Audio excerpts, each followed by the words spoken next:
मैं उस वक्त 5वीं या 6ठी जमात का तालिबे इल्म था, जिस वक्त हम मस्जिद में पारा पढ़ने जाया करते थे। सुबह सुबह लड़कियां लड़के इकट्ठे मौलवी साहब से कुरान पाक की तालीम हासिल करते। ये सब एक ही मोहल्ले के बच्चे थे। सब हमारे आसपास और हमारे गली के लोग थे। बहुत सादा और बहुत अच्छा दौर था। न ही पढ़ाने वाले को किसी किस्म का लालच था और न ही पढ़ने वाले को। मौलवी साहब अक्सर बच्चों को पढ़ाने के एवज फीस नहीं लिया करते थे। बस इस मोहल्ले के लोग इनको खाने पीने का सामान और नाश्ते का सामान मुहैया कर देते, क्योंकि मौलवी साहब का इस दुनिया में कोई नहीं था। 70 साल की उम्र होने को आई थी, मगर अब भी सेहतमंद और तवाना थे। मस्जिद में नमाज पढ़ाने की इन्होंने कभी कोई फीस नहीं ली थी। मस्जिद में एक कमरा था जो इनके लिए मुख्तस किया गया था। सब लोग बढ़कर इनकी खिदमत करते। अच्छे कपड़े और तमाम जरूरियात मोहल्ले वाले पूरी कर दिया करते। मौलवी साहब बहुत खुश थे। हर घर को अपना घर समझते थे। हर घर में इस तरह आना जाना था कि तमाम मोहल्ले वाले लोग इनको अपना बड़ा बुजुर्ग समझते। ये इन्हीं दिनों की बात है जब मैं भी स्कूल जाने से पहले मौलवी साहब के पास पारा पढ़ने के लिए जाया करता था। इन्हीं दिनों हमने देखा कि एक लड़का इनके पास मस्जिद में पारा पढ़ने के लिए आने लगा। हम अभी बच्चे थे, हमें इतना मालूम नहीं था कि वो कौन था, मगर हमारे मोहल्ले का नहीं था। मौलवी साहब से किसी बड़े ने पूछा कि ये बच्चा कौन है, तो मौलवी साहब ने बताया कि इनके किसी जानने वाले ने इन्हें इसके पास भेजा है, इसलिए कि इसे कुरान पाक पढ़ा दिया जाए। वो ऐसी जगह रहता है जहाँ आसपास मस्जिद नहीं, इनका घर आबादी से दूर है। वो बच्चा बहुत खामोश तबीयत और पुरसरार शख्सियत का मालिक था। हर वक्त खामोश बैठकर सर झुकाए पढ़ता रहता। काम बहुत मुस्तैदी से करता था, जबकि हम लोग कामचोर थे। एक दिन बारिश हो रही थी। मेरे अलावा चंद बच्चे थे। बच्चों की तादाद बहुत कम थी। बारिश में बच्चे वैसे भी मस्जिद में कम आते थे। वो लड़का भी खामोशी से सर झुकाए पढ़ने में मगन था। मौलवी साहब इस दिन कहने लगे, आज तो मेरा दिल चाह रहा है कि कश्मीर के सुर्ख और लजीज सेब खाऊं। मुझे तो बड़े ही पसंद हैं कश्मीर के सेब, मगर हमारे नसीब में कहाँ। और थोड़ी देर बाद कोई काम याद आया और मस्जिद के अंदरूनी हिस्से की तरफ बढ़े।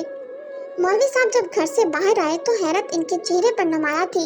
इनके हाथ में सुर्ख रंग का सेब था और कहने लगे, ये सेब अंदर पड़ा हुआ मिला है, तुम बच्चों में से किसी का तो नहीं। हमने इनकार में सर हिला दिया। मौलवी साहब हैरत से सेब को देखने लगे और कहने लगे, हैरत है, सेब तो कश्मीर का है। मुझे ऐसा मालूम होता है कि जैसे मेरी ख्वाहिश पर अल्लाह ताला ने इसे मेरे लिए भेजा है। मौलवी साहब मजे से सेब खाने लगे और हमें कुछ इल्म नहीं था कि सेब कहाँ से आया।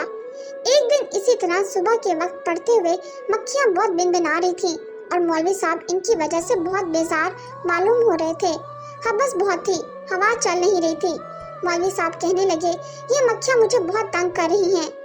मौलवी साहब ने अभी इतना ही कहा था कि एक तेज हवा का झोंका आया और फिर ठंडी ठंडी हवाएं चलने लगी। हवा के जोर से एकदम बिनबनाती हुई मक्खियाँ दूर हो गईं। मौलवी साहब बहुत हैरान हुए। जब से वो बच्चा इनके पास पढ़ने के लिए आया था, तब से अजीबोगरीब वाक़यात हो रहे थे। मस्जिद के कोने में पत्थर से बनी हुई एक बड़ी सी टैंकी थी और टैंकी के साथ ही एक कुआं था, जिस पर एक मोटर लगाई गई थी। मौलवी साहब ने एक दिन इस बच्चे को पानी भरने के लिए टैंकी के पास भेजा। बच्चा 5 मिनट में ही टैंकी भरकर आ गया। तो मौलवी साहब ने पूछा कि टैंकी भर गई? इसने कहा, जी मौलवी साहब। मौलवी साहब बहुत हैरान हुए और पूछने लगे कि 5 मिनट में ही टैंकी भरती? लड़का कहने लगा, मौलवी साहब आप खुद चलकर देख लें, मैंने टैंकी भरती है।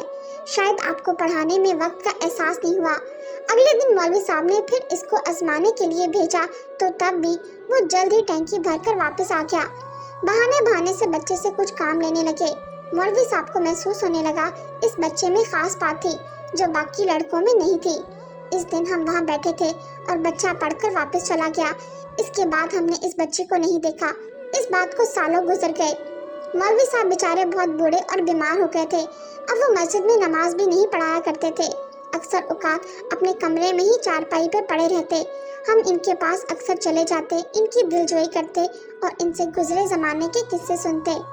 एक दिन मौलवी साहब पूछने लगे, क्या तुमको वो बच्चा याद है जो मेरे पास कुरान पाक पढ़ने आया करता था? हमने कहा, जी मौलवी साहब। तो वो कहने लगे, क्या तुम जानते हो वो लड़का कौन था? मैंने कहा, जी नहीं मौलवी साहब। मौलवी साहब कहने लगे कि वो लड़का जिन्नात में से था। और मेरा दोस्त इनकी बात सुनकर हैरान हो गए। मौलवी साहब कहने लगा, हाँ हाँ बिल्कुल, वो लड़का जिन्नात में से था। मुझे इस बात का इल्म शुरू में नहीं था, मगर बाद में मैं जान चुका था। इसकी हैरत अंगेज छोटी छोटी कारस्तानियों का अंदाजा मुझे आहिस्ता आहिस्ता होने लगा। एक दिन इस लड़के ने कहा, मौलवी साहब, हमारे घर में खत्म शरीफ है और आपको मेरे साथ चलना होगा और खत्म पढ़ाना होगा।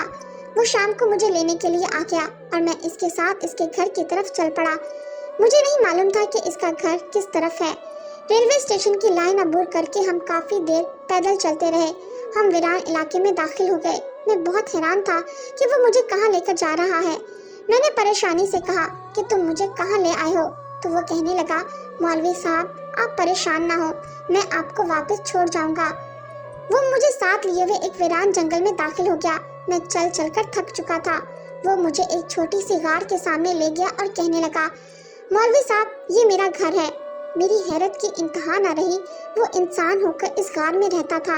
मैं इसके कहने पर इसके साथ गार में दाखिल हो गया। अंदर 2 मर्द और 3-4 औरतें थीं। उन्होंने खत्म का सामान रखना शुरू कर दिया। शाम का अंधेरा तेजी से फैल रहा था और मुझे परेशानी लाहक हो रही थी।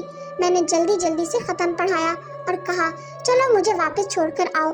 जब मैं उठने लगा तो एक बूढ़ा आदमी आगे बढ़ा और कहने लगा, मौलवी साहब, हम गरीब लोग हैं, हम आपकी बहुत ज्यादा खिदमत नहीं कर सकते, मगर ये एक छोटा सा नजराना हमारी तरफ से कबूल कर लें। इसने एक थैली मेरी तरफ बढ़ा दी। मैंने थैली खोल कर देखी तो इसमें कोयले थे। मैंने कहा, नहीं, आप ये रहने दें, मुझे कुछ नहीं चाहिए। उन्होंने बड़े से थैले में मुझे खाने के लिए सामान भी दे दिया और एक हाथ में कोयले की थैली पकड़ा दी। थैली मैंने इस लड़के को पकड़ा दी और वो मुझे साथ लेकर वापसी की तरफ चल पड़ा। मुझे दिल ही दिल में बहुत गुस्सा आ रहा था कि इतनी दूर भी आया और मिला क्या? कोयले और थोड़ा सा खाने का सामान। जब स्टेशन के पास पहुंचे तो इस लड़के ने खाने का सामान मुझे पकड़ाया और कहने लगा, मौलवी साहब, ये रख लें। मैंने दिल ही दिल में शुक्र अदा किया कि घर के पास पहुंचे। चलते चलते मुझे कहने लगा, मौलवी साहब, आपका बहुत शुक्रिया, दुआओं में याद रखिएगा। इतना कहकर वो लड़का वापसी के लिए मुड़ गया।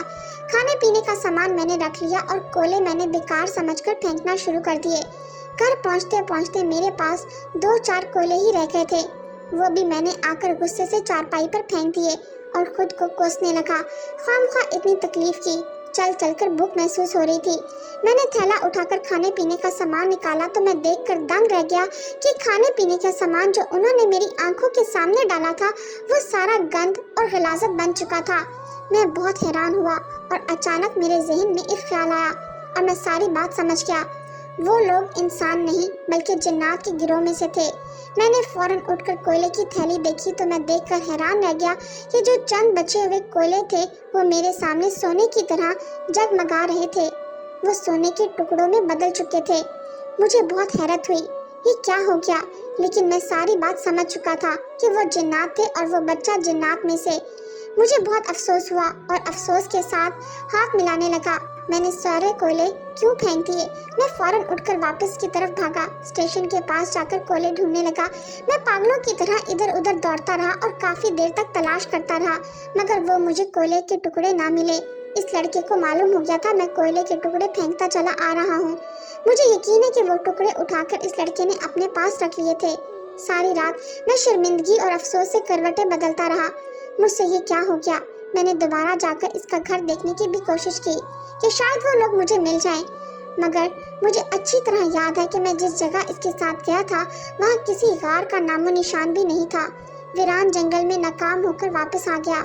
मौलवी साहब का ये किस्सा सुनकर मैं और मेरा दोस्त हैरत में गुम हो गए।